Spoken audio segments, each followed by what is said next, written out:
Pour terminer cette semaine de quotidienne, puisque si mes calculs sont bons, alors peut-être qu'ils sont pas bons, mais normalement si mes calculs sont bons, on devrait être dimanche. On va parler d'un sujet, plutôt un sujet de réflexion, hein, pas un sujet avec vraiment des méthodes très concrètes, mais plutôt un sujet de réflexion sur comment envisager le business en ligne de création de contenu. Donc nous, ce qu'on fait, on pourrait l'appeler clairement de l'infoprenariat.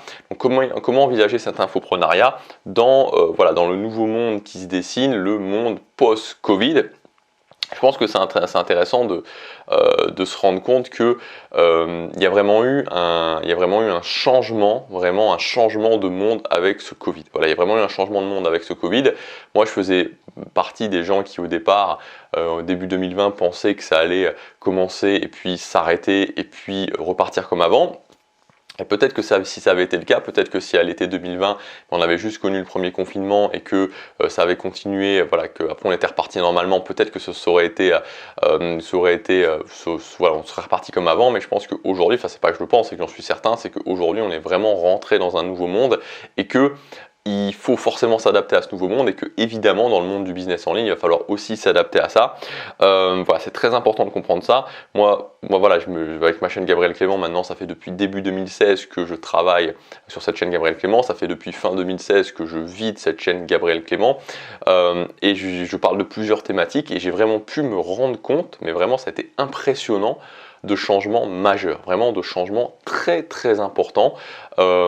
Voilà, encore une fois, c'est important, je pense, de les noter. Alors, ce que je vous dis ici, c'est pas forcément la vérité absolue, hein, c'est plutôt mon ressenti. Et quand je dis ressenti, c'est plus le constat, en fait, certains constats que j'ai pu faire. Et je pense que ça peut évidemment vous aider pour les orientations que vous allez donner à votre business ou à vos business.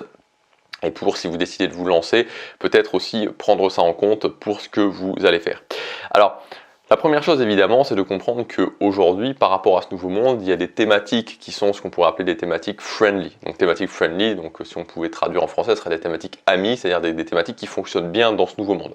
Donc voilà, il y a sûrement beaucoup de thématiques qui sont friendly, beaucoup de thématiques qui s'adaptent bien à ça, mais très clairement tout ce qui concerne l'argent, on a pu voir qu'il y a eu une polarisation énorme des gens au niveau de l'argent, au niveau de gagner sa vie avec son business, au niveau de l'investissement. Tout ce qui concerne aussi le fait de rester chez soi, là aussi ça correspond beaucoup à cette idée évidemment de Covid, cette idée qu'il y a beaucoup de gens maintenant qui n'ont plus tellement envie de sortir, cette idée qu'il y a beaucoup de gens qui envisagent plutôt le fait de vivre à la campagne, de s'éloigner des villes. Et donc tout ce qui concerne le fait de rester chez soi, le fait d'utiliser des applications internet, tout ça effectivement ça fonctionne très bien. Tout ce qui concerne aussi le bonheur immédiat, le fait de prendre du temps pour soi, le fait de ne pas vraiment se prendre la tête, ça c'est un changement majeur que j'ai vu notamment au développement personnel. Alors c'était quand même déjà pas mal le cas en France, hein. C'est-à-dire qu'on ne peut pas dire que la France, honnêtement, la France et le monde francophone, on ne peut pas dire que la France était vraiment un pays de développement personnel dur, c'est-à-dire un pays de développement personnel où on allait chercher ses objectifs. Il y avait quand même une très forte tendance déjà, c'était déjà majoritaire cette idée de bonheur tout de suite, de pas trop se prendre la tête. Mais là, ça a vraiment atteint des sommets.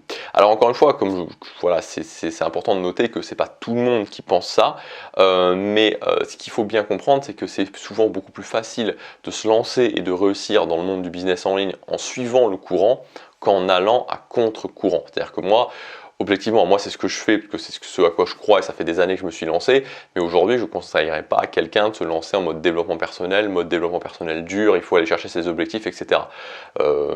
Voilà, c'est quelque chose qui est à contre-courant aujourd'hui très clairement, en tout cas dans le monde francophone. Deuxième chose qu'il faut prendre en compte, c'est la notion d'immédiateté. Donc aujourd'hui, et bon, c'était encore un petit peu le cas avant, mais aujourd'hui et encore plus qu'avant, les gens veulent les choses d'une façon immédiate. Et donc, en fait, ça vient du fait, selon moi, que ce nouveau monde qui a été créé a cette tendance à compresser de plus en plus les perspectives. C'est-à-dire que vraiment, et ça je m'en suis aperçu, c'est qu'il y a beaucoup de gens qui envisagent réellement l'effondrement maintenant, c'est-à-dire qu'avant on pensait que c'était un truc d'illuminé, mais aujourd'hui il y a beaucoup de gens qui envisagent un effondrement proche de nos sociétés. Donc ça veut dire qu'un effondrement du monde, un effondrement de nos sociétés, la fin de ce qu'on a connu, donc ça veut dire qu'il y a beaucoup de personnes qui sont dans l'ultra-immédiateté. Donc ça il faut aussi le prendre en compte, comme je vous le disais, par exemple, on le voit dans plusieurs domaines, mais par exemple Dans le monde du développement personnel, on voit que c'est se sentir bien maintenant tout de suite. Dans le monde du fait de gagner l'argent, on voit par exemple l'explosion des crypto-monnaies, et encore plus dans l'explosion des crypto-monnaies, c'est quelles sont les crypto-monnaies qui vont exploser. C'est-à-dire que si vous voulez faire des vidéos qui vont fonctionner en termes de crypto-monnaies, vous faites le top crypto-monnaie qui va exploser, top 5 crypto-monnaies qui va exploser dans les 5 prochains mois. Voilà, il y a tout le monde qui recherche ça, il y a tout le monde qui recherche quelles sont les crypto-monnaies qui vont faire fois 10, fois 20, fois 30 dans les prochains mois pour avoir de l'argent tout de suite maintenant. Donc c'est vraiment cette notion d'immédiateté, elle est vraiment centrale. Donc encore une fois, on peut toujours raisonner sur le long terme, mais il faut quand même montrer aux gens, il faut prendre ça en compte et montrer aux gens qu'il va y avoir aussi un effet immédiat. Si tout est long terme, ce sera quand même beaucoup plus compliqué. Et donc c'est aussi pour ça, et justement par rapport à cette méthode Superfan, que je pense qu'aujourd'hui c'est important, d'autant plus important finalement de partir sur un business model d'une petite audience, parce que si vous voulez raisonner, c'est-à-dire que si vous voulez pas être dans une optique, sur un business du type comment réussir à perdre 10 kilos dans les 30 prochains jours, c'est-à-dire ce genre de business très aguicheur, si vous voulez pas faire ça, vous serez forcément obligé de vous couper d'une partie de l'audience, voire d'une partie importante de l'audience, et c'est pour ça que monter un business sur vraiment une petite audience, c'est d'autant plus important aujourd'hui. En fait, le troisième point, c'est l'immobilisme. Donc encore une fois, c'est vraiment cette notion d'immobilisme de masse.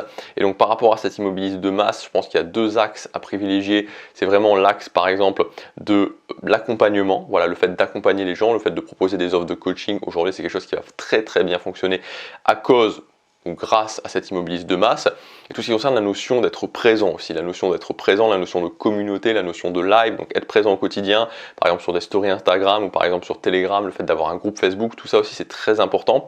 Et enfin, évidemment la notion de concurrence et de professionnalisation. La concurrence va exploser tout simplement parce que, on en a déjà souvent parlé, le premier confinement a fait comprendre à beaucoup de personnes que l'avenir se situait sur Internet. Donc il y a une concurrence de plus en plus importante, il y a des business qui vont se professionnaliser, et c'est logique parce qu'en fait, pourquoi les business vont se professionnaliser?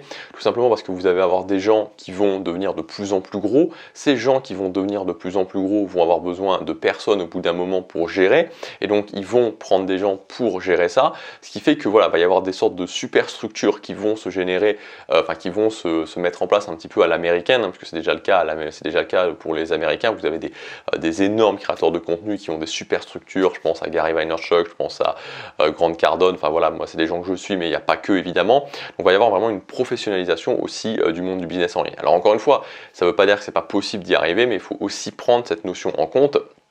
Et voilà, donc ça mène aussi à la conséquence, et ça mène à cette conséquence où avoir l'attention des gens sera de plus en plus difficile.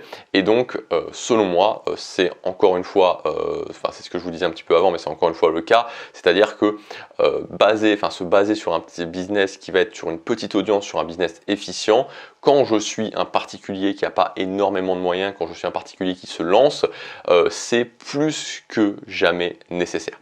Donc voilà ce que je voulais vous dire dans cette petite vidéo de réflexion. Donc après, à vous aussi d'en tirer vos propres conclusions.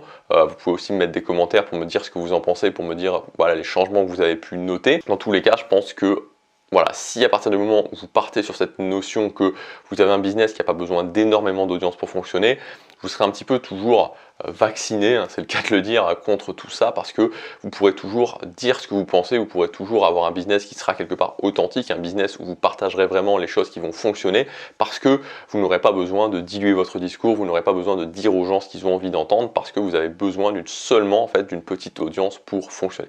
Si vous voulez aller plus loin, je vous rappelle qu'il y a le groupe Facebook pour rejoindre la communauté. Je vous rappelle aussi que vous pouvez accéder gratuitement à ma méthode Superfan, où je vous explique les premières étapes pour mettre en place un business efficient, un business qui a besoin d'une toute petite audience pour fonctionner.